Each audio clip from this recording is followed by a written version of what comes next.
It doesn't matter unless Mallory's actually going to play and not just talk with Melody or Barrett or Drew and commiserate. She wrote Dee's name on like a piece of tape and put it on a pillow and started punching the pillow. That's not going to help. All of these stupid things isn't going to help. You know what's going to help? Actually playing the game.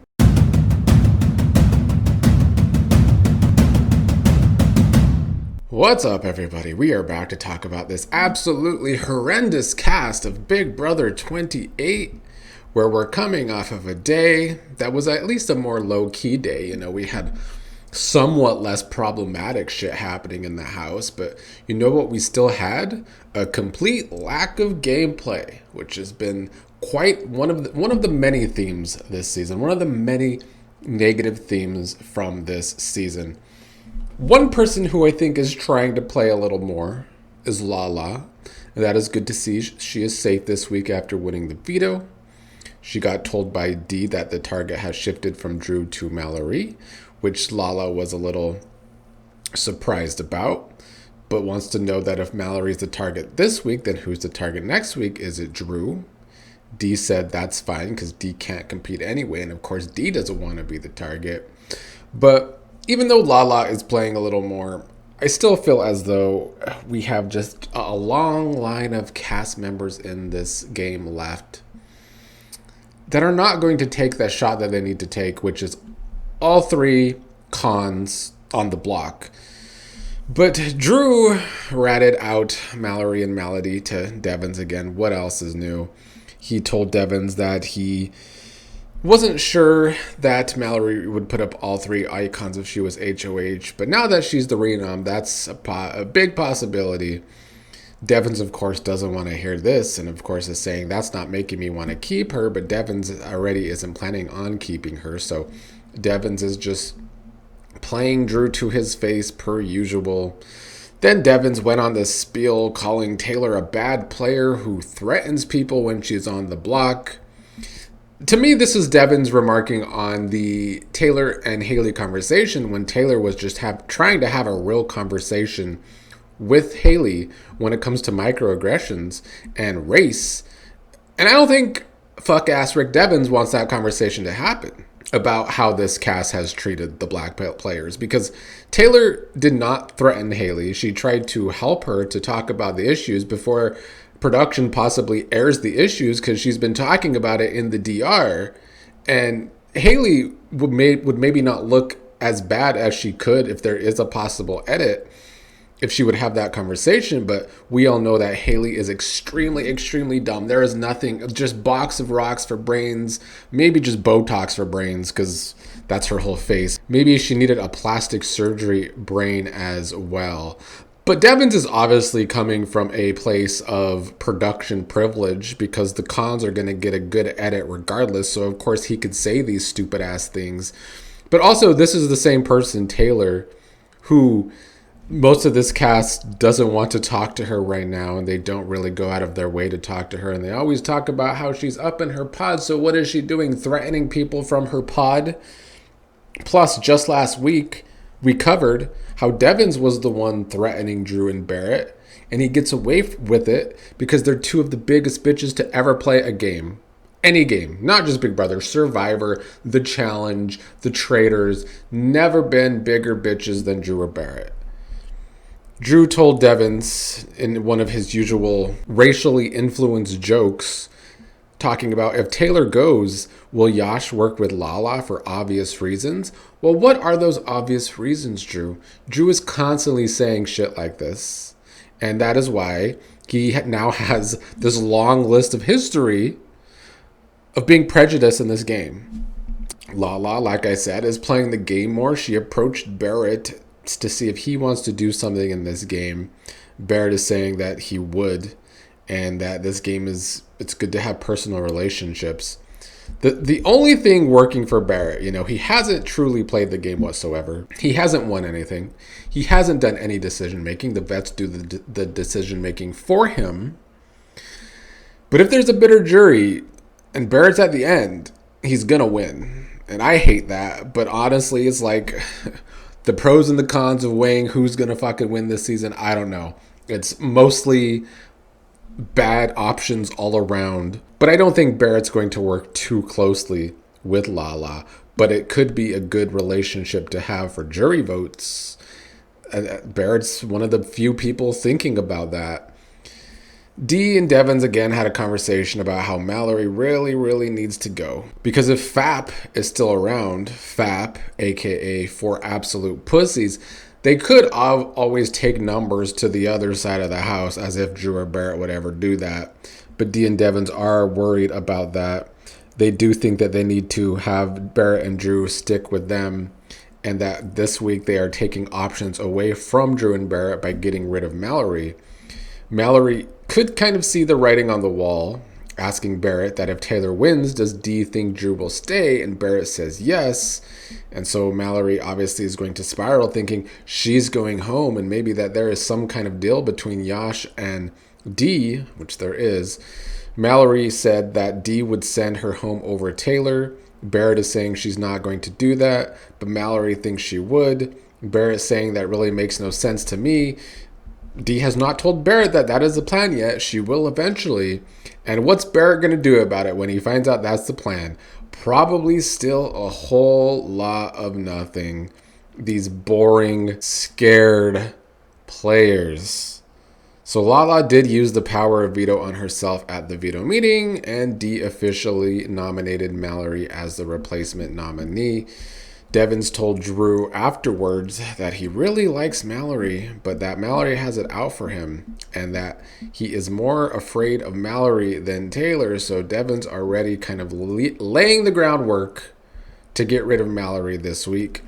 Mallory has just been going around pissed for 2 days now, but that's kind of been Mallory's MO this entire season. I'm mad. I'm so angry. Blah, blah, blah, blah, blah. Does nothing. Cries about it maybe, which is what she still has been doing too. But yeah, she was talking to herself, or talking on the fake phone to her mom, that she's pissed and that she doesn't really feel good about where the game is, and that she really hopes she can start winning something soon, because this is just straight up fucking pathetic at this point. At least she knows her game is pathetic. That's good to see. Drew and her then had a conversation talking about how it would be dumb for them to keep Taylor, but Mallory is worried that that is the possibility, that even if it comes down to Taylor and Mallory, that Mallory would be the one to go home.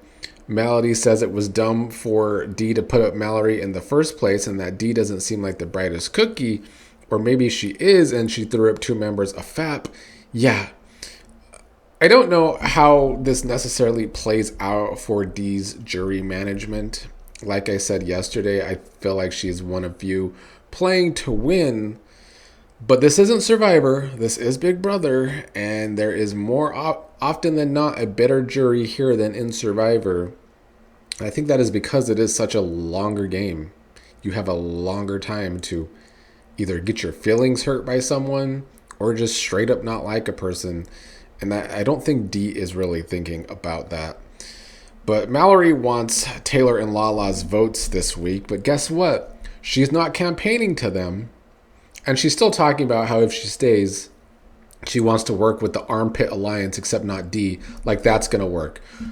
This is another thing that I just don't understand, how this cast does not clock the fact that Devens used his diamond power of veto on Dee. And yet they still sit around and talk like they could pull in Devens and not Dee. And like Devens and Dee aren't working closely together, falling for the fact that Devens is going around saying he's also surprised by Dee's movement this season. Just dumb, terrible players. But yeah, again, for the few doubters left that can't see how this season was cast on purpose so that the vets could succeed, this is going to be another week where most, if not all of the people on the block don't even campaign. Like they don't even fight to stay. More than halfway through the game now and people don't even campaign. But that's because the structure of the house was set up via production at the beginning, giving the vets the only power at the beginning.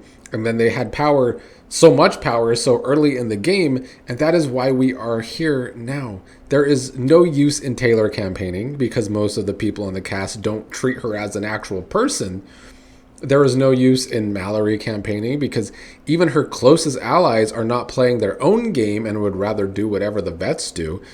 And the same goes for Drew campaigning. The vets will decide if he stays or goes, because everything this season goes through the vets. I've been saying this for 50 fucking straight days, or however many days the feeds have been on, like 40 something. Like, it's crazy. Production even allowed the Big Brother bribe to protect not just Dee, but all three vets.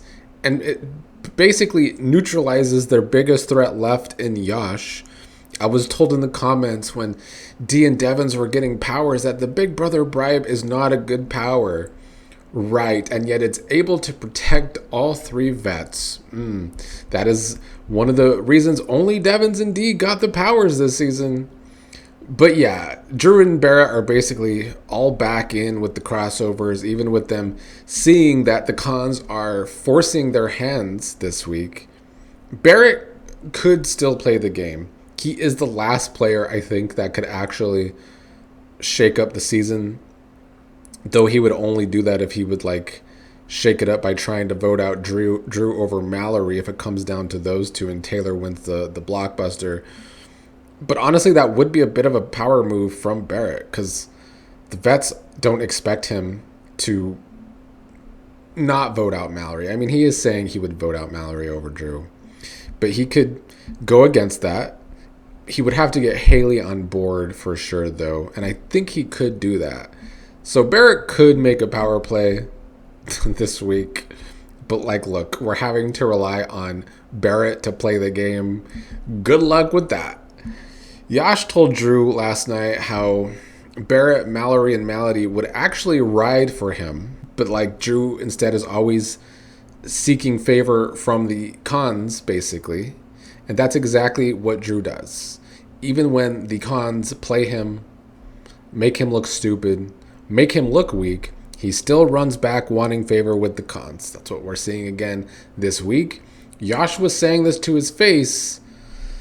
It never matters, though. Yash, I think, was spelling out how Drew and Barrett could have their own game with the power structure instead of, bowing to the vets' power structure that production helped from jump. But that's what Drew constantly does. That's what Barrett constantly does. Barrett and Dee were playing pool together. Mallory was looking on, upset, wanting to ask Barrett how he's having fun with someone who ruined her life. Mallory did end up asking that to Barrett, but, like, it doesn't matter. It doesn't matter unless Mallory's actually going to play and not just talk with Melody or Barrett or Drew and commiserate. She wrote Dee's name on, like, a piece of tape and put it on a pillow and started punching the pillow. That's not going to help. All of these stupid things isn't going to help. You know what's going to help? Actually playing the game. And yes, for the doubters, Mallory has said many times on feeds this week that she did not try in the HOH comp. I was right there and I slowed down at the end, and that's what Barrett did too. So she does look pretty damn stupid.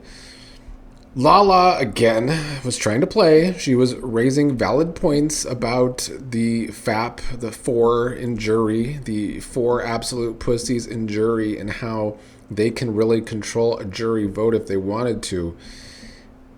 I would like to think Dee was listening. Dee's been saying all week someone from the 4 has to go. So if Drew and Taylor come down on the block together, will she make that move to get Drew out? I still think it's a possibility. I think Devens could come to that possibility too. But I don't know. I still feel as though if Taylor's on the block against Drew, Taylor's going home.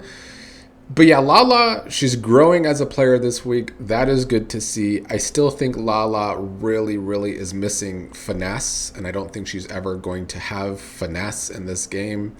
And I do think that's something she's going to need eventually with this cast especially. Lala and Taylor have been on strike, though. The house is a mess. Nobody is cleaning dishes without them running the cleaning. And, we have the old round egg Angela, who is definitely old enough to take charge on cleaning duties, but she won't. She even found an ant between her teeth, because there are now so many of those famous Big Brother house ants now, because the house is a fucking mess. And I established weeks ago that Devens doesn't clean up at home. Becca literally has to do everything at home, old Becca Devens. And that's why she looked like a dumbass on social media defending every Devens move. though she's been real quiet since Devens' race-based jokes the other day.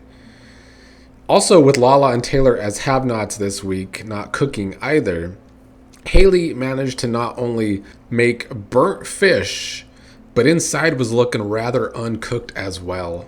Just grody. Someone could have got sick. Someone might have got sick. There was something going on last night that wasn't on the feeds. So, yeah, that's about it going on yesterday on the feeds. Not a great day for feeds, but it hasn't been a great season for feeds. It's been hell. We have a terrible cast who are not only terrible people overall, but they don't play the fucking game.